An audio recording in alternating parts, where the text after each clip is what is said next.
Aujourd'hui, je vous donne 3 idées de business qui vous permettront de générer des revenus chaque mois, au minimum 200 000 à 500 000 chaque mois avec ces 3 idées de business. Donc, reste jusqu'à la fin de cette vidéo. Je suis Audrey Nenkam, entrepreneur e-commerce. J'aide des personnes à avoir une source de revenus au travers des réseaux sociaux. Et bienvenue sur ma chaîne YouTube. J'espère que tu vas bien. En tout cas, chez moi, ça va très bien. Aujourd'hui, je vais vous parler de 3 idées de business que vous devez implémenter. Si vous implémentez cela, je vous dis, chaque mois, vous aurez 200 000 à 500 000 francs de revenus chaque mois. Première idée de business, c'est quoi? C'est la création d'un lieu propice pour aider les entrepreneurs. La création d'un lieu propice pour les youtubeurs, pour les influenceurs. Il s'agit ici de quoi? De créer un lieu propice pour les entrepreneurs. Donc, je vous explique un peu comment ça doit se passer. Quand je parle d'un lieu propice, ça peut être une salle qui est très bien décorée, là où les entrepreneurs viennent justement pour faire leurs vidéos. Uniquement pour faire leurs vidéos. Vous savez, les entrepreneurs ont une difficulté, c'est quoi? C'est qu'ils n'ont pas l'espace nécessaire pour faire leurs vidéos. Soit ils sont à côté de l'autoroute, soit ils sont à côté des rues là où c'est trop bondé, il y a trop de bruit, à côté des marchés, ils ne peuvent pas bien faire leurs vidéos parce ils ont besoin de tranquillité. Ils n'ont pas cette tranquillité chez eux. Soit encore, ils n'ont pas de bons endroits dans leur maison pour faire de bonnes vidéos. Ils n'ont pas peut-être cette toile de derrière là pour que la vidéo soit vraiment belle et excellente. Ils n'ont pas peut-être le matériel nécessaire pour la vidéo. Ce que vous devez faire, c'est quoi? Vous arrangez, vous décidez de faire des salons pour ces entrepreneurs-là. Vous prenez un endroit, vous décidez de scinder tout cela. Vous prenez, ça peut être une grande chambre, ça peut être une grande boutique, ça peut être même un demi-immeuble. Là, vous prenez, vous faites ce business-là. Ici, vous allez jouer sur l'imaginatif selon le salon. Donc, il y a différents types de salons qu'il doit créer. Peut-être il y a des salons, peut-être ce sera juste les salons peut-être de nature, des salons de nature. Là où il y a les petites fleurs, c'est bien décoré, il y a 2 chaises, là où il y a une chaise. Il y a tout le matériel nécessaire pour que l'entrepreneur puisse faire sa vidéo nette. Et quand il sort de cette salle, il récupère sa vidéo, il part. Ça vous fait de l'argent.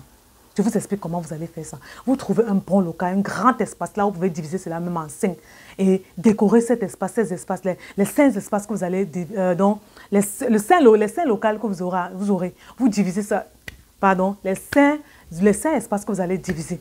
Vous maintenant, vous mettez chaque espace a un nom. Chaque espace est décoré différemment pour donner un aperçu différent à la vidéo que la personne veut faire. Si c'est un aperçu nature, vous faites des petites fleurs à côté et vous déposez la caméra tout est là pour permettre à l'entrepreneur de bien enregistrer. Il n'a pas de son, vous insonorisez la pièce en fait. Ce qui fait que ça vous fait un bon lieu pour l'entrepreneur. La deuxième chambre peut être quoi? Ça peut être une chambre de bureau peut-être, un espace de bureau. Là où l'entrepreneur s'installe dans un bureau, une chaise, un bureau, dans une table de bureau, avec tout le matériel nécessaire pour qu'il enregistre sa vidéo. Je vous dis, si vous avez cet espace, 5 espaces comme ça dans un local, là où c'est insonorisé, là où personne ne peut entendre ce que l'autre dit de l'autre côté, sans vous mentir, vous allez faire la joie des entrepreneurs, des youtubeurs. Vous savez, beaucoup de youtubeurs naissent sur YouTube, beaucoup de coachs naissent sur YouTube et ils n'ont pas nécessairement l'espace idéal pour faire leurs vidéos, ils n'ont pas nécessairement l'environnement idéal pour faire des vidéos de qualité. Et vous les permettez avec tout l'équipement que vous aurez mis en place pour les permettre de faire des vidéos de qualité. Je vous dis ici, si vous louez seulement le local une heure à 5 000, à 10 000, ça vous fait votre argent. Imaginez le nombre de youtubeurs, imaginez le nombre d'influenceurs qui viendront chaque jour pour faire les vidéos dans votre local. Ça peut être que vous faites aussi certaines salles là où il n'y a pas de matériel. Parce que plus il y a le matériel, plus ça coûte cher. S'il n'y a pas de matériel, juste l'espace propice là, juste là où il y a de belles décorations là. Certains partent dans les restaurants et il y a toujours des bruits dans les restaurants. Il y a toujours des personnes qui entrent, qui sortent, il y a toujours les services qui passent. Permettez à ces entrepreneurs d'avoir des lieux propices, des salles idéales pour leurs vidéos. Et les salles en fonction du thème qu'ils veulent avoir dans la vidéo. Donc ça, c'est le premier business que je voulais vous parler, qui est un business qui rapporte, je vous dis au minimum 200 à 500 000 chaque mois. Si vous connaissez, si vous savez comment faire la communication là-dessus, si vous savez comment aller prendre votre audience là, il faut. Si vous savez comment communiquer en fait sur cette entreprise, sur comment vous allez monter votre entreprise. Ici, c'est un gros projet et ça demande d'être accompagné. Donc ne faites pas au hasard et ne vous dites pas que vous êtes capable de réaliser cela seul. Et déterminez comment vous allez mettre en place ce business-là. Déterminez les noms des différentes salles que vous allez mettre en place avec la décoration qui va avec. Avec la décoration qui va avec. Si c'est un lieu africain, vous faites des décorations, des petits bois en Afrique, des africains, là, vous faites des petits tableaux qui reflètent en fait l'image africaine. Vous savez de quoi je parle. Vous connaissez, vous pouvez prendre des stylistes, vous pouvez prendre des décoratrices. Elles peuvent mieux dessiner ce que vous voulez représenter dans chaque salle. Et ça vous fait de l'argent. 5 salles, imaginez 5 salles. Chaque heure, vous avez 10 000 ou 20 000 qui entrent en compte, dépendamment de la salle. Si la salle est plus grande, il y a plus d'équipement, vous augmentez le prix 20 000, 30 000. S'il y a moins d'équipement, vous pouvez prendre 5 000, 10 000. Imaginez le nombre de personnes qui va venir faire. Vous savez, certains sont bloqués parce qu'ils n'ont pas l'espace propice pour faire des vidéos. Certains sont bloqués parce qu'ils ne savent pas. Ils ne savent pas comment parler avec ces bruits-là qui sont à côté de chez eux, avec les enfants à la maison. Mais vous permettez à les entrepreneurs de se déplacer, d'arriver dans vos lieux, de s'enregistrer pour faire une heure de vidéo, de s'enregistrer pour faire leur live là. Waouh, imaginez-vous un peu le nombre de personnes qui sera alignées dans votre local pour faire ces vidéos. Et vous pouvez même, après ça, vous pouvez faire un petit service à côté pour les montages vidéo, pour les flyers. Voilà une petite entreprise comme ça. Qui est né comme ça et que vous pouvez vous faire beaucoup d'argent avec cette entreprise. Maintenant, ici, le deuxième business que je veux vous parler ici, là, c'est quoi? C'est créer une agence de community manager. Une agence de community manager. Beaucoup d'entrepreneurs naissent, on ne vous apprend rien sur les réseaux sociaux. Beaucoup d'entrepreneurs ont besoin de community manager. Il y a certains qui ne sont pas excellents dans ce qu'ils font. Il y a certains qui sont excellents dans ce qu'ils font. Il y a d'autres qui ont eu des mauvaises expériences avec les community managers. Ici, je veux que vous vous concentrez à l'échelle internationale, pas seulement à votre niveau local. L'échelle internationale. Donc, vous faites quoi? Sachant déjà que vous connaissez comment marche le community manager, vous connaissez comment la gestion de community manager marche. Vous connaissez comment les flyers, comment il faut faire les flyers. Vous connaissez comment il faut gérer en fait les pages Facebook des personnes, même si vous ne connaissez pas. Ce qu'il vous faut ici, c'est quoi? C'est chercher des personnes qui font déjà ça. Et oui, ici, cherchez des personnes qui sont déjà community manager dans certaines pages. Vous regardez leurs références, leur expérience, et c'est comme ça que vous les recrutez dans votre agence. Vous avez comme ça 10, 20 community managers qui vont travailler pour vous. Maintenant, vous partez chercher quoi? Les entrepreneurs qui ont besoin de ces community managers. Je vous dis, si vous créez une agence de community manager et vous décidez, parce que agence et community manager et une personne lambda, c'est différent. Quand un entrepreneur sait qu'il a déjà fait une agence, il sait qu'il aura un service de qualité. Pourquoi? Parce qu'il sait que tout remonte en haut. Il connaît la personne qui gère cette agence. Il sait que la satisfaction, c'est la première, c'est la priorité de l'agence. La satisfaction du client, c'est la première, c'est la priorité de l'agence. Pourtant, quand une personne simple, lambda, il ne peut nécessairement pas bien faire votre travail. Et vous n'avez pas où vous plaindre. Et c'est comme ça que vous allez rompre le contrat et c'est parti. Pourtant, avec une agence, ils peuvent pallier aux problèmes que vous rencontrez avec leur community manager. Vous prenez peut-être 5 community managers, 10 community managers. Vous savez qu'il y a une équipe pour faire les visuels. Vous savez qu'il y a une équipe pour faire les publications sur la page de la personne. Vous savez qu'il y a une équipe pour faire les contenus. Waouh! Je vous dis, avec la façon dont vous allez structurer cette entreprise, vous allez gagner des millions d'ici 10 mois. J'ai dit, vous allez gagner des millions. Seulement, cette entreprise-là vous donne le minimum à $300, à 300 000 par mois. Et dit le minimum 300 000 par mois. Seulement cette entreprise d'agence de community manager. Ici, je veux que vous vous concentrez très bien. Ne faites pas des choses au hasard. Prenez le temps de faire le business plan de ce business. Prenez le temps de vous asseoir et de détailler bien exactement comment vous allez servir les entrepreneurs. Oui, c'est très important. Prenez le temps et détailler comment vous allez mettre les dossiers de chaque entrepreneur. Comment vous allez aller chercher ces entrepreneurs qui ont besoin de ces services-là. Très, très important. Il y a certaines personnes ici qui sont community managers, mais ils ne connaissent pas faire les flyers. Il y a certaines personnes qui sont community managers, mais ils ne connaissent pas, les visuels. Donc, comment l'entrepreneur communique sur ses réseaux sociaux. Parce que vous devez savoir que vous devez adapter, en fait, avec la personnalité de l'entrepreneur. Et certaines personnes ne connaissent pas ça. Certaines personnes ne connaissent pas comment faire la signature visuelle d'un entrepreneur.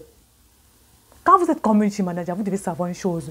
C'est à vous d'identifier, c'est à vous de scruter les réseaux sociaux de la personne et de lui donner les éléments nécessaires pour qu'il puisse être plus visible sur les réseaux sociaux. Un community manager n'est pas seulement là pour mettre les contenus, venir programmer les publications, venir faire des petits flyers à déposer. Non. Pour moi, un community manager est plus que ça. Pour moi, un community manager est stratégique dans l'entreprise, oui. C'est lui qui sait comment aller tirer votre audience. C'est lui qui sait comment, avec les mots-clés, avec les contenus clés, comment toucher votre audience pour que la personne prenne vos produits. Oui. Si à ce niveau-là, un community manager n'arrive pas à faire ça, c'est qu'il y a un problème quelque part. C'est qu'il doit encore aller se former sur les contenus. C'est qu'il doit aller encore se former sur les clés nécessaires pour attirer la clientèle chez l'entrepreneur. Vous avez besoin de ça. Oui. Et si vous structurez bien cette entreprise, je vous dis, à partir du mois prochain, à partir du mois prochain, vous allez bien structurer. Vous savez là, vous allez prendre vos entrepreneurs. Je vous dis, vous faites de l'argent et des millions. Et des millions parce que c'est un business qui va vous donner beaucoup d'argent. Vous n'êtes pas obligé d'être community manager au départ pour faire ce business. Vous ne pouvez pas être community manager. Vous connaissez des community managers. Vous connaissez comment aller chercher ces employés, les mettre dans votre agence. Vous connaissez maintenant comment aller dénicher les entrepreneurs qui ont besoin de vos services. Et ça vous dit. Ici, là, c'est un travail d'équipe. L'agence et les community managers, c'est un travail d'équipe. Et si vous implémentez bien cela, sans vous mentir, vous allez faire la satisfaction et le bonheur de vos clients. Le troisième business, c'est quoi? C'est la création d'un centre de formation en langue maternelle pour les gens de la diaspora. Je vous explique comment le business va se passer. Ça, c'est un business. Ici, là, vous devez penser à servir. Vous devez penser à transmettre la langue maternelle à plusieurs personnes. Vous devez penser ici à transmettre les valeurs africaines à plusieurs personnes. Vous savez, la majorité des personnes qui vivent en Europe, certains, je prends l'exemple simplement moi. Quand je quittais mon pays, je ne parlais pas ma langue maternelle. Ce qui fait que mes enfants aussi ne parlent pas leur langue maternelle. Et c'est un frein. Et c'est un blocage pour nous. Et en tant que maman, en tant que papa, vous avez l'obligation de transmettre cette culture-là à vos enfants. Ce qui fait que ici, quand on arrive, on se dénature un peu de l'Afrique. On met un peu toute notre culture de côté et on avance avec le français, l'anglais, ou l'allemand, ou bien tous ces pays-là. Ça dépend du pays là où vous êtes. Et c'est mauvais pour l'enfant, c'est mauvais aussi pour vous parce que vous dénaturez. Non. Nous sommes on doit savoir une chose, nous sommes des immigrants ici. Nous sommes là pour vivre ici, mais nous sommes des immigrants. Et on doit avoir une culture. Notre culture, c'est l'Afrique. Donc, si une agence se place, une agence de formation, pour aider ces personnes de la diaspora à enseigner la langue maternelle à leurs enfants et à eux-mêmes, je vous dis, ça va faire le bonheur de plusieurs personnes. Vous avez aussi élevé, en fait, la culture africaine au niveau, au niveau, en fait. Ici, vous allez penser ici pour servir des personnes. Parce que vous aimez votre langue maternelle, vous aimez parler ça. Vous devez transmettre ça aux autres. Je connais plusieurs personnes ici là, qui connaissent parler la langue maternelle. Je connais plusieurs personnes qui connaissent parler même plusieurs langues maternelles. Bamileke, Yaoundé, Douala, tout ça. Ils connaissent parler plusieurs. Je connais des personnes qui parlent trois langues maternelles. Douala, Yaoundé, Bamileke, Bawang, Bafang et tout ça. Servez-vous de ceux-là, de votre talent là, de ce don, pour transmettre aux autres et monétiser votre argent, monétiser vos talents. Vous devez monétiser vos talents. Oui, vous allez parler, ça va éblouir des personnes, oui, pour un temps. Mais pourquoi vous ne pouvez pas gagner de l'argent avec ce talent-là et aider des personnes? Et vous devez penser ici à aider des personnes et gagner de l'argent. Je vais vous expliquer comment ce business doit se passer. Vous devez commencer d'abord par la création du business. La création du business, c'est quoi? Les formations que vous devez donner. Vous devez partir au bas niveau, continuer niveau par niveau pour les enfants et pour les grandes personnes. C'est comme ça que ça va te passer. Pour les adultes, vous mettez comment les cours doivent se passer pour les adultes. La personne qui est au plus bas niveau, si vous allez essayer de faire le diagnostic avec la personne. Donc, quand une personne va venir peut-être sur votre plateforme, ici, il faut créer un site internet, oui. Ici, il faut créer une page Facebook, oui. Ici, il faut continuellement faire des petites vidéos pour parler en langue maternelle, amener des personnes, amener des gens à se reculturer, amener des gens à se ramener encore à l'Afrique, amener des gens à comprendre l'importance de la langue maternelle dans leur famille. C'est comme ça que vous allez enseigner des personnes. C'est comme ça que vous allez éduquer des personnes concernant la langue maternelle dans leur famille. Si une personne dit peut-être qu'il est Bawang comme moi, je suis Bawang, et que la personne n'arrive pas à parler le Bawang, c'est un problème. Et que vous connaissez parler le Bawang, vous mettez en place une entreprise. Même si vous ne connaissez pas parler, vous connaissez peut-être seulement parler le Bawang et que d'autres langues vous ne connaissez pas, vous prenez des personnes qui connaissent bien parler ces langues et vous formez un centre de formation pour la langue maternelle. Je vous dis, les mamans et les parents vont vous remercier, surtout les gens de la diaspora. Ils vont vraiment, vraiment vous remercier. Vous déterminez ça et vous commencez à communiquer là-dessus. Ici, c'est un très, très gros projet. Il faut commencer à faire le business plan de ce projet-là. Parce que vous allez chercher des personnes de la diaspora qui ne sont pas nécessairement dans vos réseaux. Donc, il faut faire quoi? Il faut créer une page Facebook, commencer à communiquer sur ça, commencer à faire des publicités sur la page, commencer à faire des petites vidéos pour interpeller les personnes, commencer à éduquer les personnes sur la langue maternelle. Faire des petits exercices avec des personnes sur Facebook, faire des petits exercices avec des personnes vous prenez quelques personnes, vous parlez avec eux et vous filmez cela. Je ne vous mens pas. Vous allez voir que ça va aider plusieurs personnes ici, les gens de la diaspora. Ça va permettre à nos enfants, à mes enfants de parler leur langue maternelle. Nous avons besoin de ça. Donc, si tu es en train de me regarder, que tu connais, tu maîtrises bien ta langue maternelle et que tu es même dans la diaspora, que tu es même peut-être dans un pays étranger, décide de mettre une formation en place pour aider ces parents qui peinent. Vous allez voir, ça va bénir beaucoup de personnes et ça va aider beaucoup de personnes à mettre encore ces cultures dans leur famille. Vous formez la maman, vous formez le papa. Si le papa parle de là, vous apprenez au papa comment parler à leurs enfants, la langue maternelle. Vous apprenez au papa comment introduire ça chaque fois quand il parle avec leurs enfants. Parce que l'erreur que mon papa a fait, c'est quoi? C'est qu'il nous parlait constamment en français. Tout le temps, il nous parlait en français. Tout le temps, il nous parlait en français. Donc, ce qui fait qu'on n'a pas cette culture-là. Et on partait au village très rarement, en fait. Même pour les deuils, c'était rare qu'on part au village, vous voyez. Ils ont fait cette erreur et ils parlaient plus la langue maternelle entre eux. Donc, papa et maman, c'est eux qui parlaient la langue maternelle, mais nous, on ne nous apprenait pas ça. Donc, ici, je veux que vous pensiez à aider ces familles à se reculturer, à aider ces familles à parler leur langue maternelle. C'est un business qui va vous rapporter tellement d'argent dans le long terme. Tellement d'argent si vous avez mis les bases et vous avez su comment mettre en place ce business. Votre audience va se trouver sur les réseaux sociaux. Ce n'est pas dans un autre centre ou bien dans un... C'est sur les réseaux sociaux que vous allez trouver vos personnes là. Ces personnes qui ont besoin d'apprendre ça. Et vous allez mettre ça en place. Et après, vous allez même peut-être créer des livres par rapport à ça. Créer encore d'autres formations dans d'autres pays par rapport à ça. Donc ici, je voulais que vous pensiez à l'échelle internationale et que vous aidez des parents à parler leur langue maternelle. Donc ici, je vous ai parlé de 3 idées de business.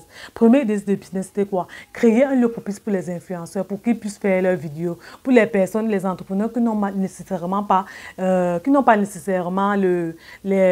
matériel adapté pour faire des vidéos et pour toucher leur audience. Sachant que sur les réseaux sociaux, c'est la vidéo qui prône. Le deuxième business, c'était quoi? Le deuxième business, c'était créer une agence de community manager pour aider les entrepreneurs web à mieux communiquer sur leurs réseaux sociaux. Vous savez qu'il y a encore un véritable problème, il y a encore un besoin à ce niveau-là. On a besoin de community managers, on a besoin des agences qui prennent en charge les community managers. On a besoin de ces agences qui prennent en charge les community managers et qui font leur travail excellemment, donc qui excellent en fait dans leur travail. La troisième idée de business que je vous ai parlé, c'était quoi? C'était la création d'une formation pour la langue maternelle, pour aider les personnes de la diaspora à parler leur langue maternelle. 3 idées de business qui vous génèrent des revenus entre 200 et 500 000 francs CFA chaque mois. Chaque mois. Vous devez seulement connaître comment implémenter ce business en place. Je voulais vous aider à ce niveau et j'espère que ces idées de business vont vous aider à créer une entreprise d'ici peu. Si cette vidéo t'a aidé, tu mets en commentaire que merci pour les idées de business ou bien tu mets en commentaire ce que tu n'as pas bien compris. Je pourrais te répondre après. En commentaire, vous allez voir les liens des différentes formations que je donne. En commentaire, vous allez voir les liens des différents projets que je peux vous accompagner là-dessus. Si vous avez besoin d'un accompagnement sur ces business-là, Audrey Nenkam de la Nens Consulting va vous apprendre comment mettre ce business en place. Sur ce, je veux vous dire, portez-vous bien, bye bye, je vous aime, je vous love. Ce que vous devez faire, c'est quoi? Vous partagez cette vidéo, vous taguez vos amis à suivre cette vidéo, vous partagez dans tous vos réseaux sociaux et vous faites quoi? Like. Bon, je vous laisse et à la prochaine vidéo. Bye!